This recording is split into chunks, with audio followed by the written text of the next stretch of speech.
కన్నడ నటుడు దర్శన్ నటి పవిత్ర గౌడను పోలీసులు మళ్లీ అరెస్ట్ చేశారు. చిత్రదుర్గకు చెందిన రేణుకాస్వామి అనే అభిమానిని చిత్రహింసలు పెట్టి చంపేసిన కేసులో నిందితులుగా ఉన్న వీరికి కర్ణాటక హైకోర్టు ఇచ్చిన బెయిల్ను సుప్రీంకోర్టు రద్దు చేసింది.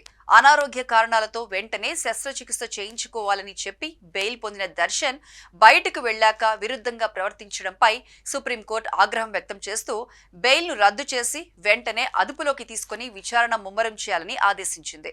Supreme court justice J B Pardiwala, justice మహాదేవన్లతో కూడిన ధర్మాసనం దర్శన్, పవిత్రల బెయిల్ రద్దు చేస్తూ తీర్పు వెల్లడించిన కొన్ని గంటల వ్యవధిలోనే కర్ణాటక పోలీసులు ఇద్దరిని వేరువేరుగా అరెస్ట్ చేశారు. నటి పవిత్ర గౌడను ఆమె ఇంటికి వెళ్లి అరెస్ట్ చేయగా, దర్శన్ తన భార్య కొడుకులను కలిసేందుకు వెళ్లాడని తెలుసుకుని హోసకేరికి వెళ్లి అరెస్ట్ చేశారు. ఇక కన్నడలో స్టార్ హీరోగా ఎదుగుతున్న దర్శన్ తన భార్యకు అన్యాయం తలపెట్టే విధంగా నటి పవిత్ర గౌడతో సహజీవనం చేస్తుండడాన్ని సహించలేకపోయినా ఆయన వీరాభిమాని రేణుకాస్వామి నటి పవిత్రకు అసభ్య సందేశాలు, అశ్లీల వీడియోలు పంపించి శాపనార్థాలు పెట్టాడు. ఇక రేణుకాస్వామి పదే పదే హెచ్చరిస్తూ పంపిన అసభ్య సందేశాలను నటి పవిత్ర దర్శన్ కు చూపించింది. ఆయన ఆగ్రహానికి గురై రేణుకాస్వామిని బంధించి కరెంట్ షాక్ ఇవ్వడంతో పాటు కర్రలు, బెల్టులతో కొట్టి చిత్రహింసలకు గురిచేశారు.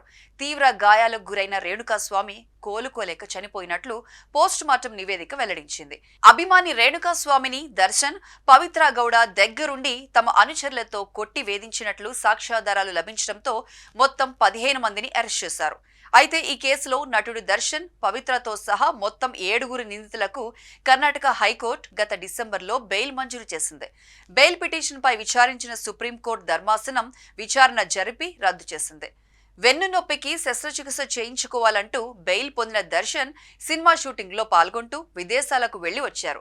అలాగే దేశంలోని పలు ఆలయాలకు వెళ్లి పూజలు చేస్తూ మొక్కుబడులు చెల్లించుకోవడం వంటి ఘటనలను ప్రస్తావించి ఆశ్చర్యం వ్యక్తం చేసింది. బెయిల్ తీసుకున్నదెందుకు, బెయిల్ పొందాక చేస్తున్నదేమిటంటూ సుప్రీంకోర్టు ప్రశ్నల వర్షం కురిపించింది. బెయిల్ వెసులుబాటును ప్రధాన నిందితులు దర్శన్, పవిత్రలు దుర్వినియోగం చేసినట్లు నిర్ధారించుకున్న సుప్రీంకోర్టు వెంటనే బెయిల్ రద్దు చేస్తున్నట్లు ప్రకటించింది. ఇక నిందితులను వెంటనే అదుపులోకి తీసుకుని కేసు విచారణను వేగవంతం చేయాలని ఆదేశాలు జారీ చేసింది. సుప్రీంకోర్టు ఆదేశాల గురించి తెలిసిన వెంటనే పోలీసులు పవిత్ర ఇంటికి వెళ్లి అదుపులోకి తీసుకున్నారు. దర్శన్ భార్య కొడుకులను చూసేందుకు వెళ్లినట్లు తెలుసుకుని మరో బృందం పోలీసులు వెళ్లి దర్శన్తో పాటు మిగిలిన నిందితులను అరెస్ట్ చేసి జైలుకు తరలించారు. వెండి తెరపై హీరోయిన్లుగా వెలుగొందిన దర్శన్, పవిత్ర నిజ జీవితంలో అభిమానిని హత్య చేసిన ఆరోపణలపై జైలు పాలయ్యారు. కోర్టు గద్దె ముందు ఎన్నో మాయమాటలు చెప్పి అమాయకులమంటూ తప్పించుకో చూసినా పోలీసులు సమర్పించిన సాక్ష్యాధారాలు చాలా బలంగా ఉండటంతో చట్టం కళ్లు కప్పలేక కటకటాల పాలైన ఉదంతం దేశవ్యాప్తంగా చర్చనీయాంశంగా మారింది.